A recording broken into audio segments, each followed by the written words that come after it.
আজকের পর্বে থাকবে চৈত্র মাসের অশোক ষষ্ঠীর ব্রত। এই ব্রতের সময়কাল, ব্রতের ব্রতফল, ব্রত কথা এবং ব্রতের জন্য কি কি দ্রব্যের প্রয়োজন হয়, এই ব্রতের বিধান কি, এই সকল কিছু নিয়ে আজকের পর্ব সাজানো হয়েছে। চৈত্র মাসে শুক্লপক্ষের ষষ্ঠী তিথিতে অশোক ষষ্ঠীর ব্রত পালন করা হয়। এই ব্রত সাধারণত স্ত্রী লোকেরাই পালন করে।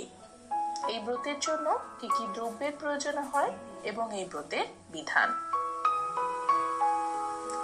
অশোক ফুল, মুগ কলাই, দই। চৈত্র মাসে ষষ্ঠী তিথিতে স্ত্রী লোকেরা ষষ্ঠীর পুজো করবে। তারপর প্রত্যেকে 6টি মুগ কড়াই এবং 6টি অশোক ফুলের কুড়ি দই মাখিয়ে খাবে। এই দিনে ভাত খাওয়ার নিষেধ রয়েছে। লুচি, পরোটা ইত্যাদি খেতে কোনো বাধা নেই। যারা ফলমূল খেতে পারেন তারা ফলমূল খেয়ে থাকতে পারেন। ব্রতফল। এই ব্রতের অনুষ্ঠান করলে পুরুষ এবং নারীর বিচ্ছেদ হয় না। পুত্র কন্যাদের জন্য কোনো রকম শোক তাপ হয় না।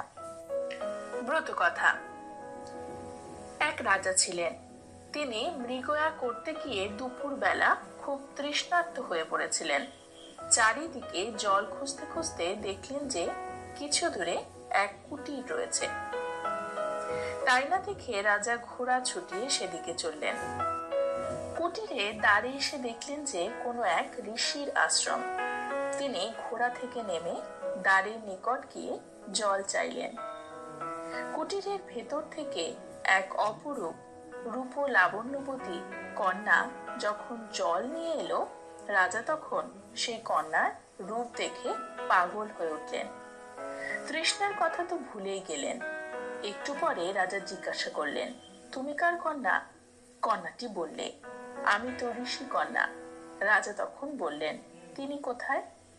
কন্যা বললেন, তপস্যায় গিয়েছেন। রাজা তখন প্রাণ ভরে জল খেয়ে আশ্রমের সামনে একটি অশোক গাছের তলায় বসে পড়লেন। সন্ধ্যার একটু আগের মুহূর্ত।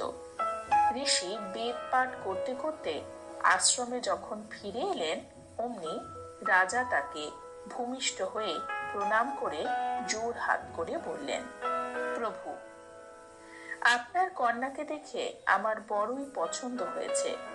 আপনি যদি দয়া করে আমাকে কন্যাদান করেন তবে আমি বিয়ে করে নিয়ে যাই। ঋষি রাজার কথা শুনে বললেন, দেখো, আমি কন্যাটিকে বড় ভালোবাসি।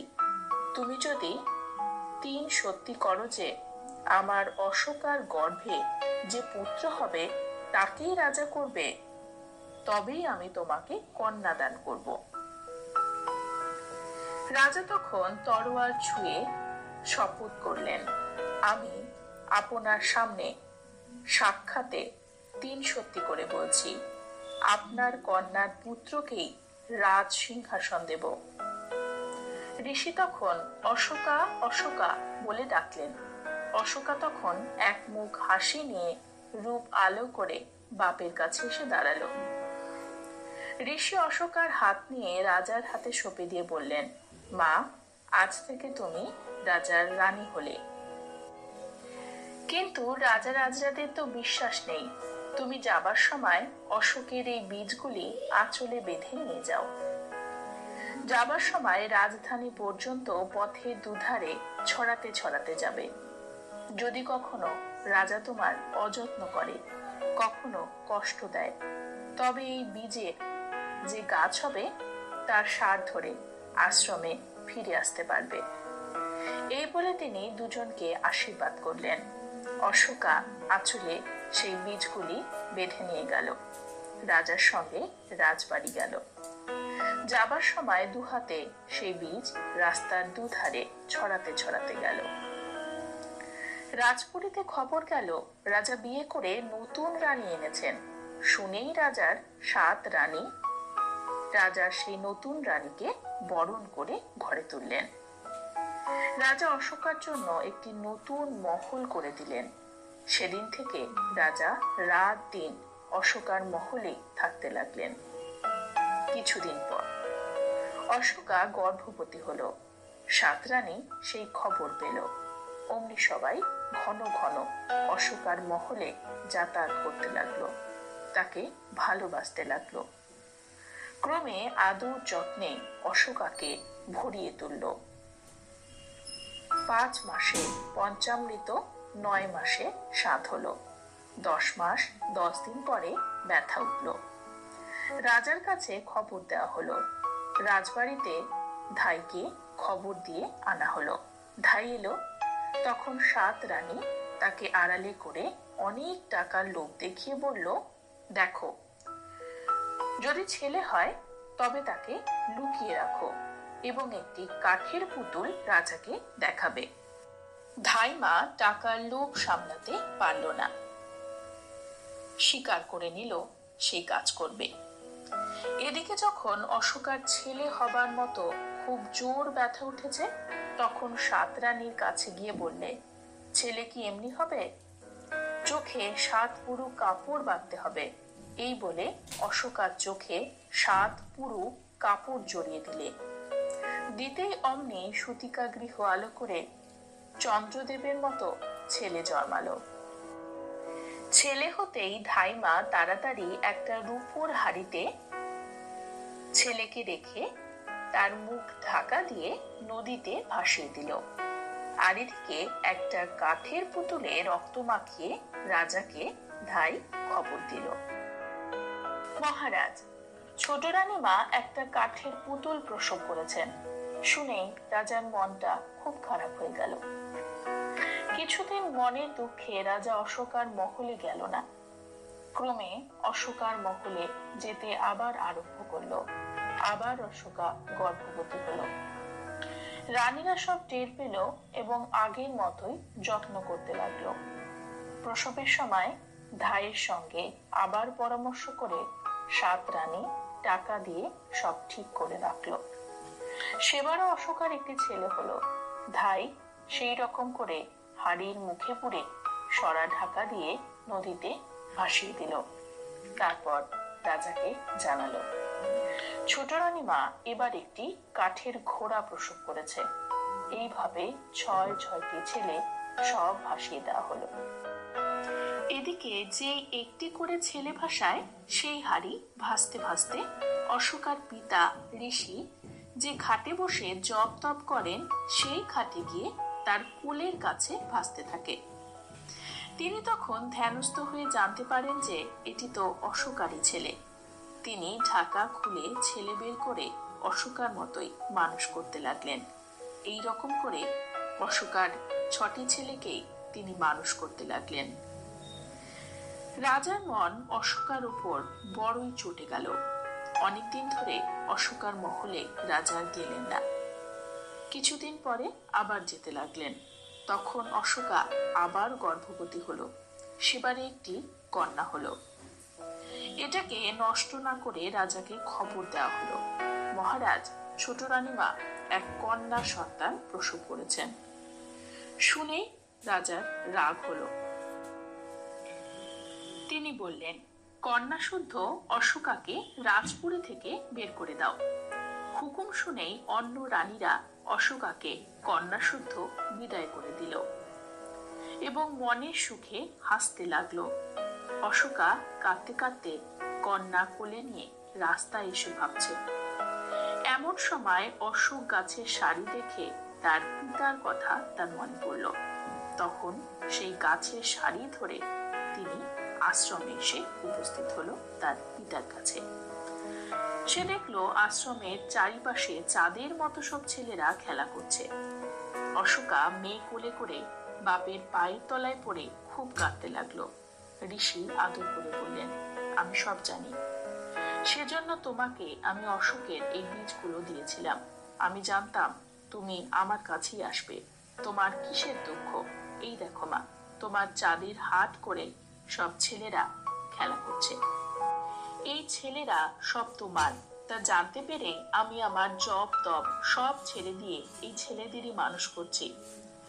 সেই কথা শুনে অশোকা তাড়াতাড়ি ছেলেদের কোলে নিয়ে চুমু খেলো। তাই দেখে সব ছেলেরা মাঠ চারিদিকে ঘোরাঘুরি করতে লাগলো।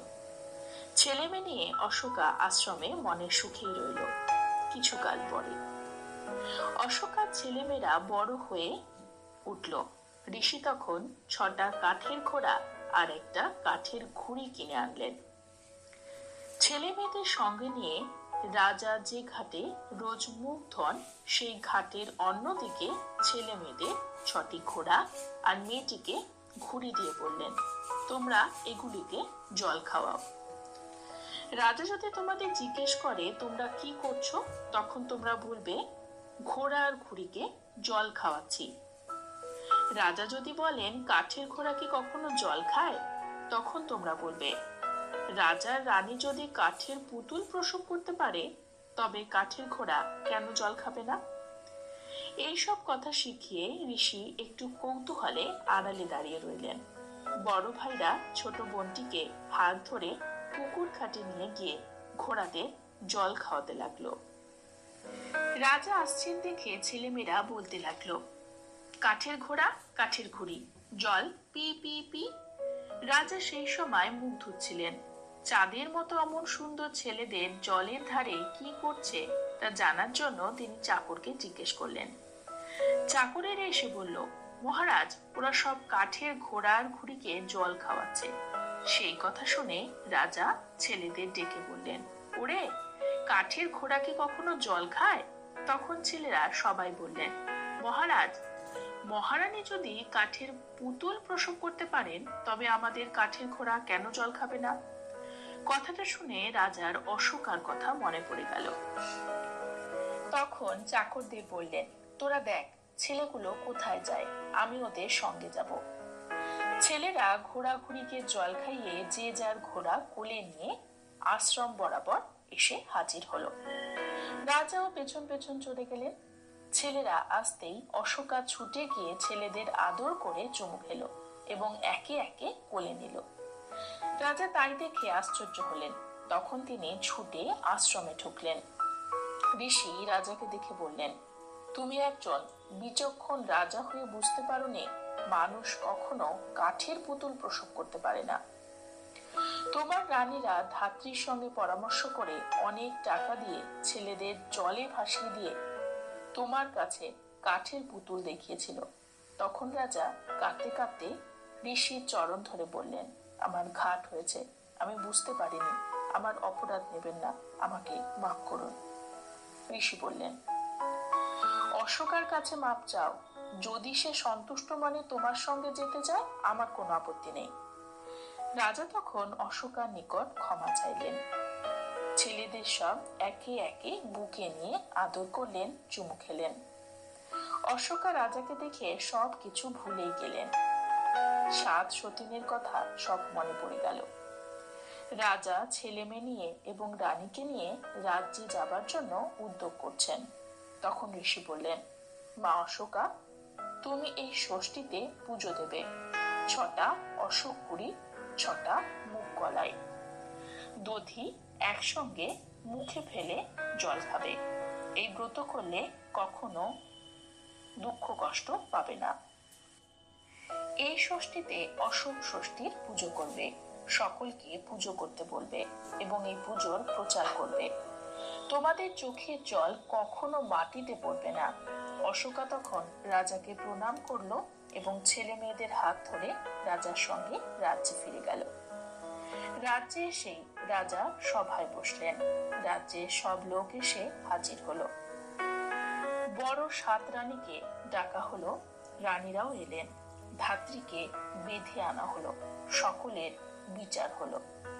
তখন মিথ্যুক 7 রানীকে রাজা বনবাসে পাঠিয়ে দিলেন আর ধাত্রীকে কুকুর দিয়ে খাওয়ালেন। অশোক ষষ্ঠী পুজো করলে রাজা রাজ্যের সকলকে সেই পুজো করতে বললেন। রাজ্যময় অশোক ষষ্ঠীর পুজো প্রচারিত হলো। কিছুকাল ধরে রাজ্য করার পর 6 ছেলে এবং মেয়ে নিয়ে রাজা সুখে থাকলেন। তারা বড় হলে তাদের সকলকে বিয়ে দিলেন। তারপর রাজা ছেলেদের রাজ্য বুঝিয়ে দিলেন। এরপরে স্বর্গ থেকে সোনার রথ এলো।